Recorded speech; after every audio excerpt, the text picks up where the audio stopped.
partner with Axon, you immediately gain access to a full range of products and solutions designed to meet the complex needs of today's grower. We carry all major brands and sizes of tires and wheels. We specialize in large diameter wheels for large equipment. We have one of the largest OEM replacement wheel inventories in North America. Known for extreme flotation setups, duals, and triples, we have wheels for all makes and models of tractors, sprayers, combines, and grain carts. If we don't have the wheel in stock, we'll custom build, sandblast, and paint in-house. There isn't a more vast inventory in North America dedicated to helping dealers move more iron.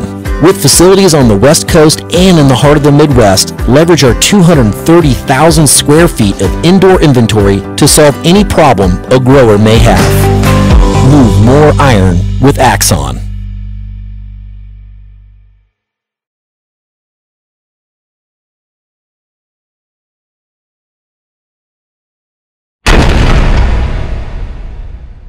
Moving iron.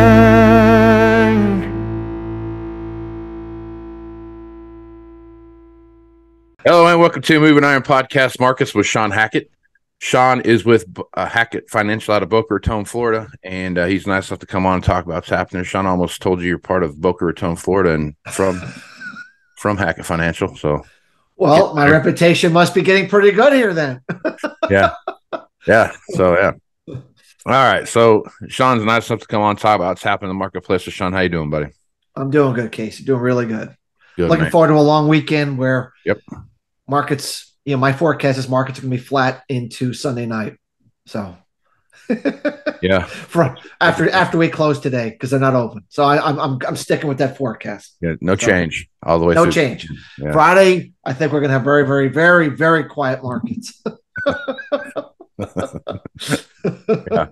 Yeah. I think you're pretty safe with that prediction, Shawn. I'm going to go out on a limb there. Yeah, there's sometimes I get that green light, and Friday I got that. I'm feeling strong about it. That feeling, you just got to run with it. I'm running with it. All right, let's talk a little bit about what's going on in the cattle market right now. So we have all this information coming out of out of the government and economic news about this, that, and the other thing. The last jobs report wasn't overly shiny by any means. A lot of stuff are pointing towards recession, but the cattle market is the one thing that's just been holding in there. Yesterday they started trading at 170 in the Southern Plains, and they had a high of 178 in the Northern market on Wednesday. So that's up sharply from the last week ago. Basically April stuff finished in line with last week's average. So, I mean, everything's just pointing towards a strong, ultra strong cattle market. But you talked a little bit about the August contract before we started recording. So talk about that a little bit. There's a difference between the spot price and some of the deferred prices. The spot price has to deal with what you just said, the actual, what's going on right now today. The deferred price is trying to figure out what's going to happen 2 months from now, 3 months from now. So I like to look, I'm not a big chartist, but it's important, especially when you're testing all-time high. So if you look back on the August contract, Casey, going back to the all-time high we set in 2014, we pretty much hit a high of about 160-ish and change. And we marginally broke above it, and now we're, as of yesterday's close, slightly below it. We're either going to launch this thing into a wild vacuum to the upside in a spike trade to new all-time highs where anything goes, anything's possible, when a market gets into what we call uncharted territory, or it's going to close back down and fail to break out. And if it does that, then it tends to then have a waterfall decline from that point and have a significant setback before the market may regroup and give another go at that all-time high. Just looking at all the different markets and all the, whether it was the hog market or the milk market or cotton, we've seen, demand, boom, falling off. Demand, boom, falling off. And just all of a sudden collapsing the demand. And I just, looks like obviously cattle will be the last one to see this, but usually they always get around to circling the wagons to every market. And I feel, looking at the economic data that we're seeing, the significant acceleration to the downside, I just feel that we're going to see that drop down in demand finally, and the August contract is going to break down below, significantly break down below 160 and indicate a failed breakout attempt. And if that happens, then we could have our first serious significant correction into that May, June timeframe before we would set it low and then work our way, back to the highs. I'm expecting all-time highs to be met. I am expecting a wild move to the upside to all-time highs later in the year, but I think it's too early with the demand and the kind of supply we still have out there. I think it's too early to expect that to happen now. And the fact that we've gotten to this high and we've paused, is telling me that maybe the market's telling us, we're running out of gas. So weekly closes, even though this is a short week, tend to be important. So we'll be watching today's close and see if we can close above or below it. But I would really watch this 160 area on the August contract. I think how this market resolves itself here over the next few weeks will really determine whether it's ready for prime time right now to go higher, or we're going to have a big spring break. My guess is, with everything that I see, a spring break is coming, and I've been advising my livestock producers to get themselves protected to the downside here into June. Let's say, June, July, and make sure they don't get caught with having to sell cattle at a significant discount to where they are today. Yeah. Okay. All right. So we're still seeing cattle numbers, go through slaughter. We're still seeing, big numbers there. We're still fighting through this herd reduction that we've been seeing over the last 2 or 3 years now, at full steam. Shawn, I guess, how's that playing into what you're talking about?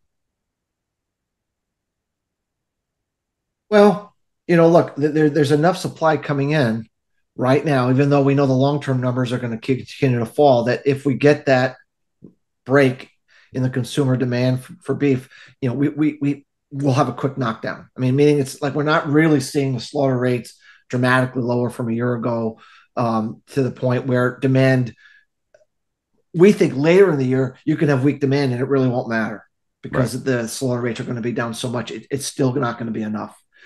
I don't think we're there right now. This is the ideal window for a big break in the market when you transition from, holiday demand and before you get into the grilling season. So it's, time will tell. The market has to tell us what it's going to do. But, our smart money algorithm, just everything, economics, I just feel that that's the likely scenario, and I'd rather be safe than sorry. These are prices that work for cattlemen. They need to bring money home on the farm. They need to make sure they don't get caught selling 10 cents down on the cattle, and they just got to be careful. There's no reason to be a hero for the next 3 or 4 months. I think you just want to take the money home. Yep. So, Excuse me. Okay, sounds good. All right, let's jump over and talk about milk for a minute. So we talked about milk last week sometime, and you talked about a confidence in traders report that had some technical problems where people hadn't known what was going on for a couple of weeks, and then it got fixed, and the price of milk bounced back from in the 17s up into the 20s, and it looks like it settled back down into the mid 18s now, Shawn. So as you look at the milk market right now, you're still playing with some numbers there that are not profitable, and a lot of folks are struggling with what they're doing in production wise. So I guess talk a little bit about that. Chinese demand has to come back for the milk market to have a sustainable move to the upside. And we just have not seen it yet, Casey. The first quarter has just been miserable for demand from China for just about everything, just because they've gone through this finally abandonment of zero COVID, and they really haven't come out of it. And most of the demand that everyone expected to see has not happened yet, or it's been slow to come. Now, we do believe as we get further on into the second quarter, we'll start to see that demand. We look for the GDT auctions, which is the global cash auctions for dairy that are done every 2 weeks out of New Zealand, that give you a benchmark for milk powder, butter, cheese, whole milk powder, dry whey, these kind of things. And it had a terrible auction this past week. And it's really indicative, the auctions are really indicative of Chinese demand for dairy. And it's just not there yet. So I think it'll come. I think it'll come, out of nowhere. But that's why the market is pausing to go higher, because it's just not seeing it yet. So everywhere we look, Production is flat to down. It's going to get worse. No one's making any money. And that sets up a bullish scenario for later in the year, but it's still, 2 steps forward, 1.5 steps back. And that's really not what dairymen want to hear, but that's the market we're in. But I think we will claw our way out here in the second quarter. And I mean, claw our way out, but I think the exciting times are going to have to wait until the second half of the year when China really comes out of this lockdown and the Chinese people really start getting confidence again, and those trillions of dollars that they saved up from almost 3 years of lockdown get put into buying things, and it's going to happen. It's just going to take a little longer than maybe the market would like to see here in the dairy market, at least, and that's what also concerns me. When we look at other markets like meat proteins and specifically beef, I wonder and feel that with the oversupply of pork that we now have in China because of African swine fever, we might see some weaker exports, U.S. exports out to them, and that might be another reason for the cattle market to come down. So, yep. Okay. All right. As you're looking through what's going on in, we talked about energy the other day, but I want to go back and revisit that. So, as you're looking at energy now, you're starting. Obviously, we're headed into summertime. One of these days it'll get warm again, and winter will stop, and we'll go through there and look at what's going on there. But if right now we've got gasoline at all 5 month highs. As you look through what's coming down the pike there on the energy side, how do you think this affects the natural gas side of stuff? You've seen natural gas go to really some all-time lows right now, but as you're looking at natural gas, Shawn, what are your thoughts there? Natural gas is being given away right now, so that is a tremendously mispriced market in the intermediate to longer term. Crude oil has been artificially pumped up, as you know, from OPEC's reduction of production there. Trying to force a market higher when we're going into an accelerated global recession tends to be not a good idea. Meaning that if you increase people's energy costs when they're already hurting, it tends actually to cause a reversion back down. So while we think the crude oil market is probably in the bottoming phase, I don't believe this is the beginning of a protracted move to the upside based upon OPEC forcing the market higher. I actually think we're going to roll back over and test the lower end of the trading range, meaning I think we've established a trading range market. I think natural gas is in the process of developing a significant low, meaning that that's a market that is at such an unbelievable economic low level for the world that I think everyone in the world is going to try to buy anything related to U.S. natural gas derivatives, whether it's buying fertilizer, whether it's buying chemicals, whether it's buying LNG. It's just so undervalued that I think that that's a place where demand actually can improve, even if the economy continues to accelerate to the downside. To the extent that crude oil remains, let's say, in this $70 to $80 area, it's not going to induce any increased production here in the U.S., meaning there's no one's going to go out and increase production because crude oil is $70 to $80 a barrel. If anything, it's going to be flattened down, which means any offshoot natural gas production that is generated from fracking for crude oil isn't going to be there. So on the margin, that means less supply coming from those wells that are going for crude oil that throw off the natural gas as a byproduct. So overall, I think it's more of a flat sideways trading market for crude. And I actually think natural gas is ready to turn itself up, as we get into the summertime heating cycle, and it's just a market that is set up for a significant turn to the upside. So, I think energy, as I would hold off at the moment in crude oil and crude oil derivatives. I think, I'd be more interested in looking at hedging and physical purchases on the lower end of, let's say, the low to mid 70s on crude oil. But natural gas, I just think you just need to be locking as much as you can 1 to 2 years out. I just think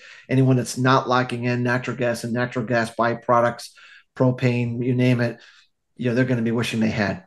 So, right on. Okay. All right. Last thing here, Shawn. I know you got to get going, so I'll ask one last question. Cotton has fallen about 77 cents since May of last year, when it was as high at 158. Today, it looks like we're down about 81 cents.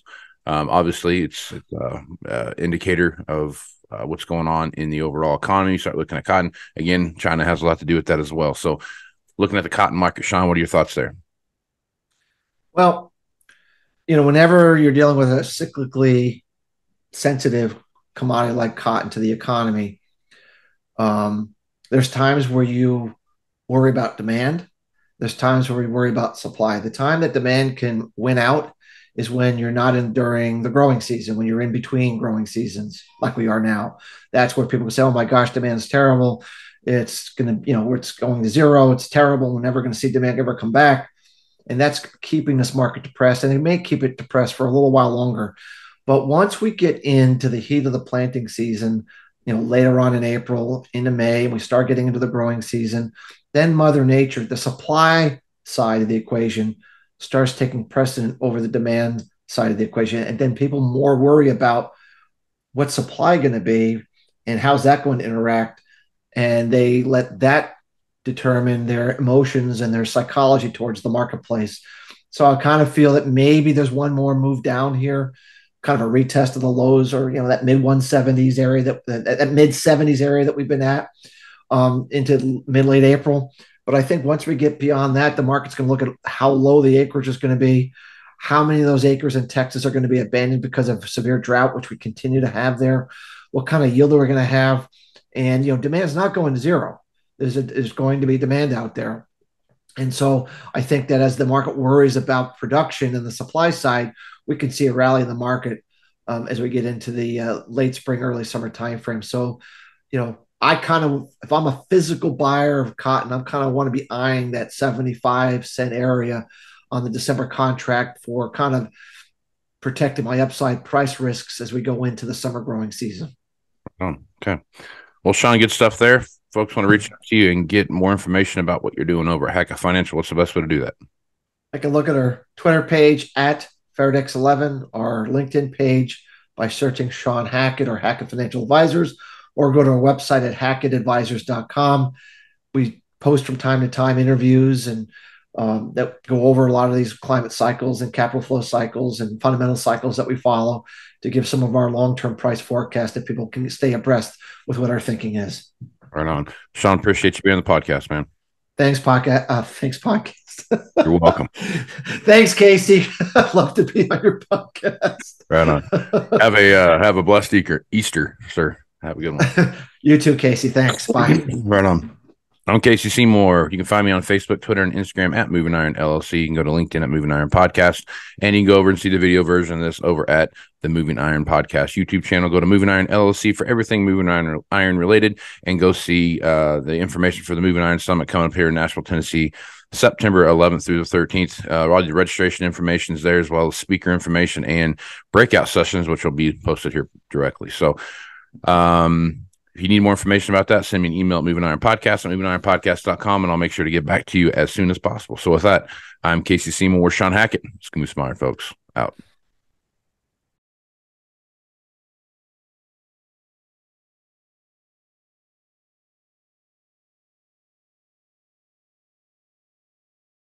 Moving iron in the 21st century.